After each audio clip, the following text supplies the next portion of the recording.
Assalamualaikum, apa khabar YouTube? Hari ni kita cerita sikit pasal carburetor.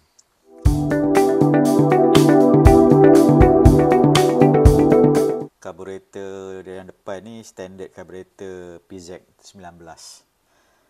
Lebih khusus lagi dia digunakan untuk motosikal Avatr Ranger 110.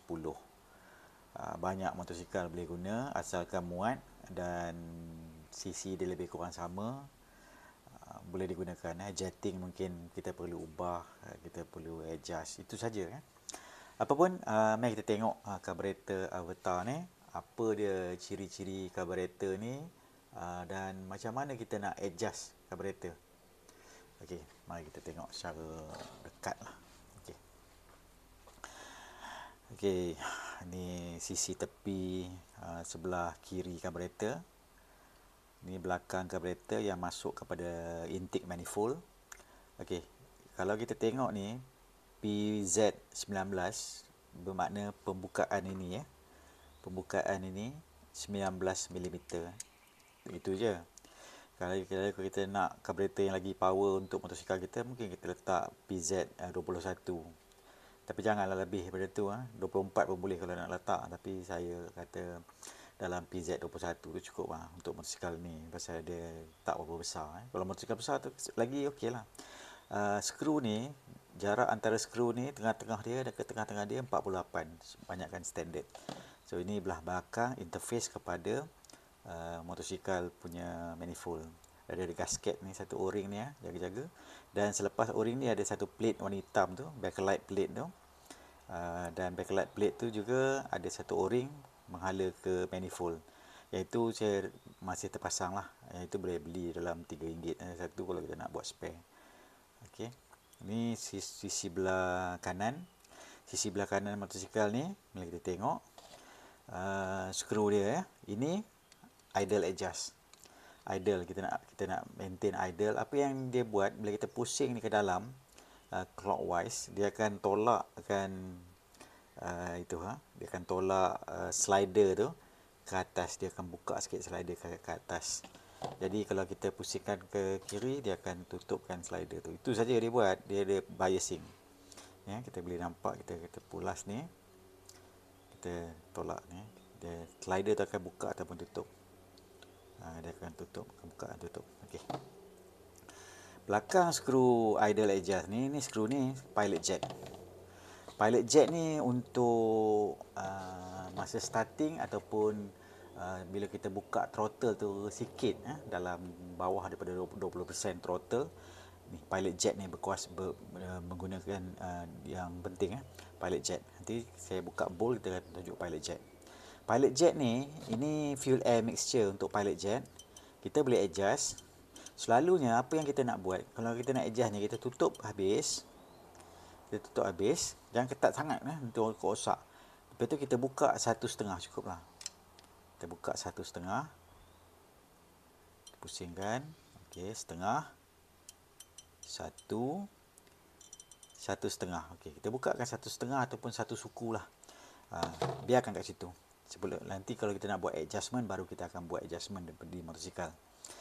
Ni dua benda ni Ni idle biasing, bias untuk float tu. Ini untuk slider. Ini pilot jet. Pilot jet ni kalau kita tengok dari depan, ni lubang yang tepi ni. Ni lubang ni, dia masuk angin kat sini dan dia akan pergi kepada pilot jet. Dia akan masukkan dengan fuel air mix, dia akan masukkan ke enjin.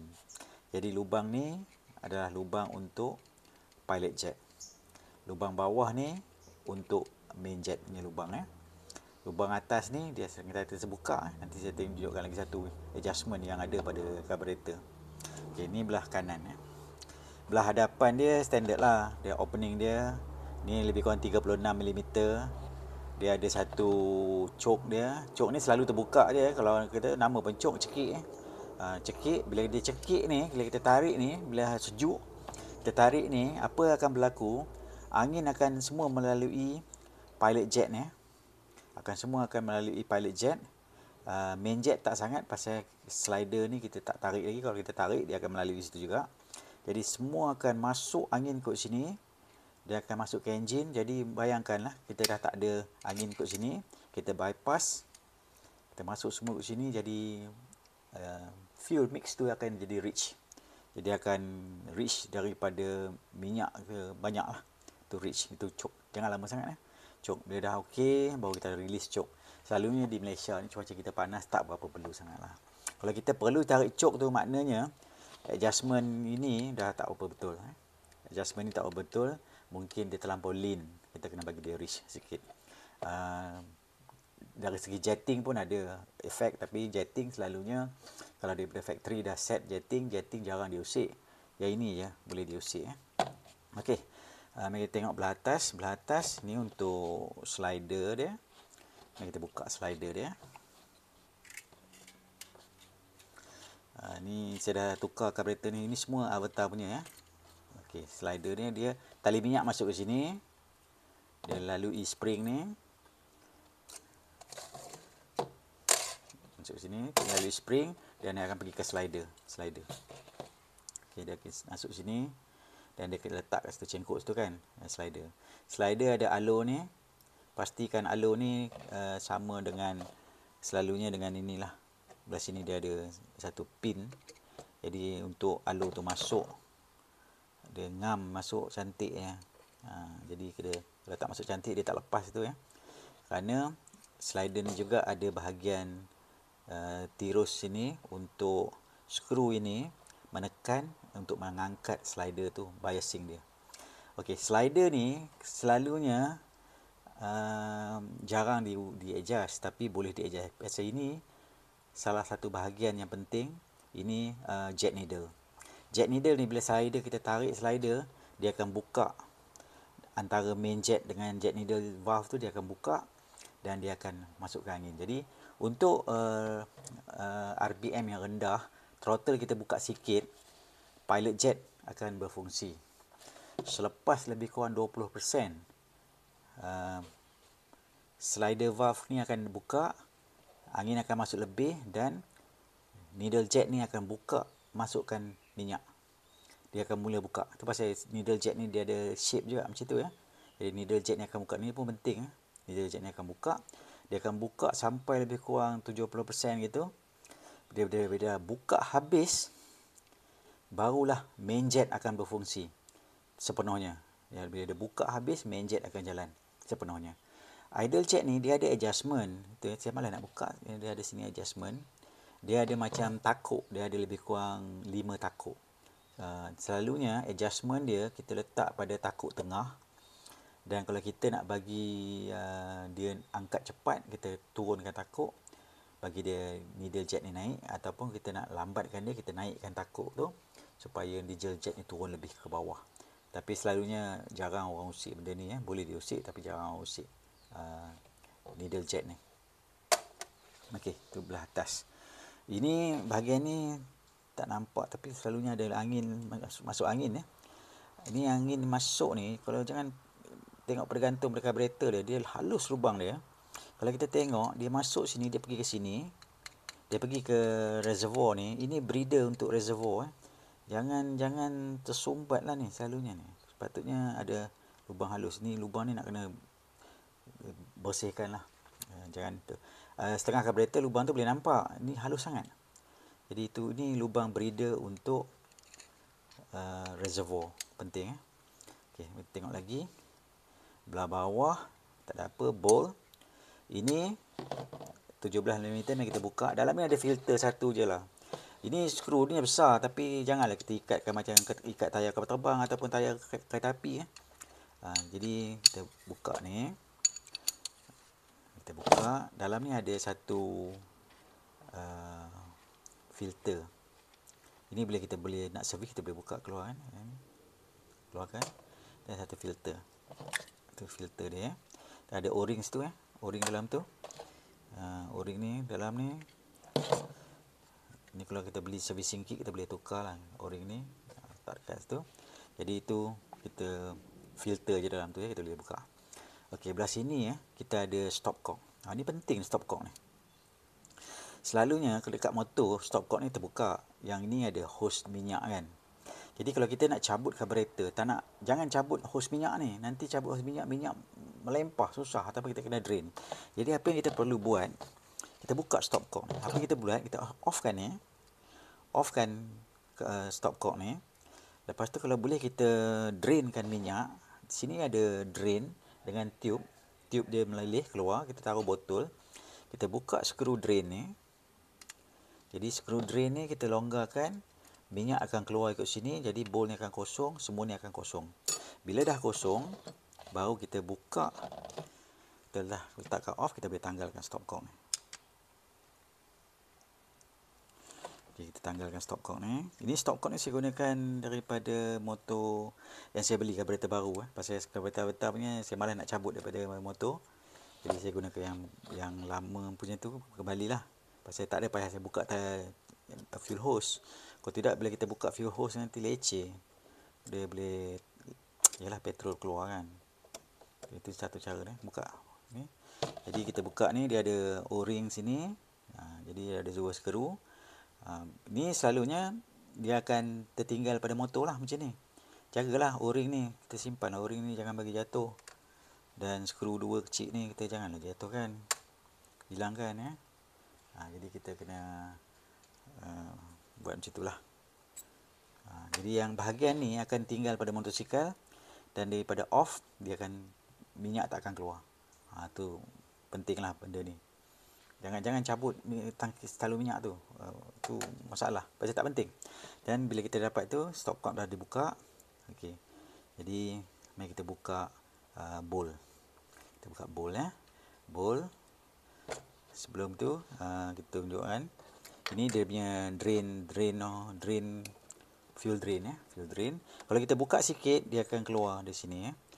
Fuel drain ni juga, kalau bowl ni terlebih daripada tahap dia, dia akan keluar minyak sini walaupun skru ni tutup. Ni kita buka fuel drain. Ni tak ada apa ya, just tutup je lubang je. Kita tengok betul tutup je. Jadi kita letak tepi sana fuel drain. Kalau kita minta overhaul kit, dia akan bagi semua banyak benda ni. Okey. Satu tu kita boleh buka dia punya. Sekarang kita boleh buka dia punya bowl. Boleh buka bowl.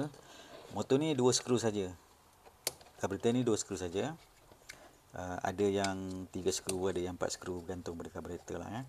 Tapi tak penting apa pun, pastikan kita pegang betul-betul bowl tu, jangan bagi dia jatuh. Skru pun kita letakkan tempat yang bersesuaian supaya tak adalah cenderung susah nak mencari ya. Okey, bowl. Mari kita tengok bowl. Letakkan terbalik macam ni, kita angkat bowl. Okey, bowl. Dalam bowl ni kita tengok bowl dulu. Bowl ni tak ada apa. Bowl ni dia ada standpipe. Standpipe dia ada lubang halus ya. Lubang halus ni bila minyak dah melebihi tahap yang sepatutnya, dia akan overflow. Dia akan overflow ke sini. Dia akan keluar. Walaupun skru ni kita tutup ketat pun, dia akan overflow. Itu yang kalau kita nampak minyak meleleh, maknanya dah overflow. Float ni dah ada masalah. Okey. Ini gasket dia. Gasket ni malas saya nak keluarkan, tapi gasket lah. Gasket kecil ni. Gasket ni. Gasket. Dia dah taruh gam sikit, biarlah. Okey lah, gasket. Jadi kita taruh dia tepi. Gasket.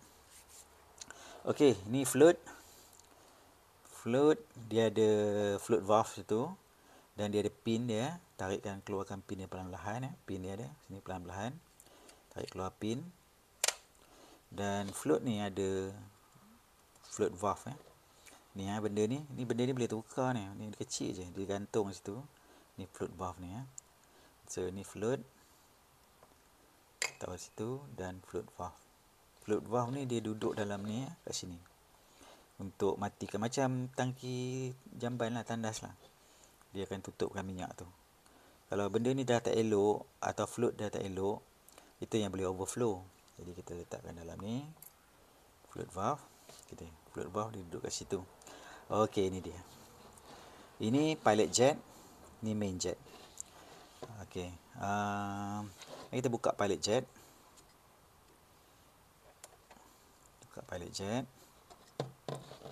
Tak ada apa, benda ni jangan diketatkan sangat-sangat ya. Dia buat daripada tembaga ataupun brush. Okey, ni pilot jet. Dia selalunya ada rating sini 35 ke 35 ke 36. 35 susah saya nak nampak rating dia. Nanti saya tangkap gambar, tapi saya rasa 35 lah. Ratingnya 35, nanti saya snapshot besarkan baru saya nampak betul 35. Jadi kalau kecil nombor lagi sikit minyak, besar nombor lagi banyak minyak. Jadi ini 35. Jadi nanti saya letak ni tepi 35. Nak adjust tu ada cara dia bukan buta-buta je boleh adjust. Ni main jet. Tengok main jet, dia ada dua bahagian selalunya. Pasal dia tak sepanjang ni main jet dia. Okey, ni jenis panjang ni. Dia ada juga tulisan dekat situ. Tak nampak nanti saya 75 ke apa, 75 dia pakai 75. Nanti saya snapshot, saya akan tulislah dekat subtitle berapa saiz yang betul untuk benda ni Ni 75. So ni 35, ni 75. Okey. Dia duduk dalam tu dia ada seat ni Seat dia tu saya malas nak tolak. Kita boleh tolakkan dia keluar. Hati-hati kalau kita nak tolakkan, sebaik-baiknya kita gunakan macam kayu untuk tolak tu kita jangan pakai tu. Tapi kalau kita tak nak tolak pun tak apa, pasal seat ni dia tak berapa penting, dia duduk dalam tu. Dan kalau dia tak rosak, kita jangan kacau lah seat dia tu. Kita boleh cuci Jadi bila kita cuci dengan carburetor cleaner, kita boleh tembak, lepas tu kita tembak angin. Kita tembak angin semua. Make sure pastikan angin lancar keluar semua setiap lubang, tak ada habuk dalam ni semua. Dan kita kita pun jangan lupa lah buka ni idle adjust screw ni. Kita buka.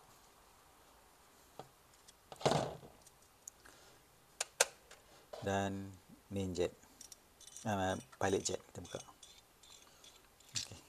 Kita cerita sikit pasal carburetor. Saya tak nak pasang lah carburetor ni pasal saya nak cuci. Tapi apa yang saya buat penerangan tu ni main jet ni. Ni pilot jet. Jadi kalau kita nak pasang carburetor, kita pasang pilot jet. Lepas kita cuci, kita pasang pilot jet. Kita ketatkan pilot jet. Ketatkan pilot jet ni sampai habis, tapi jangan kuat sangat rosak nanti. Ketatkan. Okey, dah ketat. Lepas tu kita unscrew. Selalunya kita letak 1.5 lah. 1.5, 1.5. So dia antara 1.5 1.7 begitu. Okey, dia begitu. Sama lah juga dengan ni idle adjust ni. Kita akan letakkan dia. Kita letak je dulu. Kita bagi idle tu tinggi tak apa. Lepas tu sekarang bila kita nak adjust motor, baru kita mula rendahkan. Jadi bila kita pasang carburetor ni semua, adjustment dia simple saja. Idle ni kita pasang, screw kan, bagi dia maksimum idle. Kita start engine. Lepas tu perlahan-lahan kita kurangkan sampai idle yang sepatutnya kita dapat.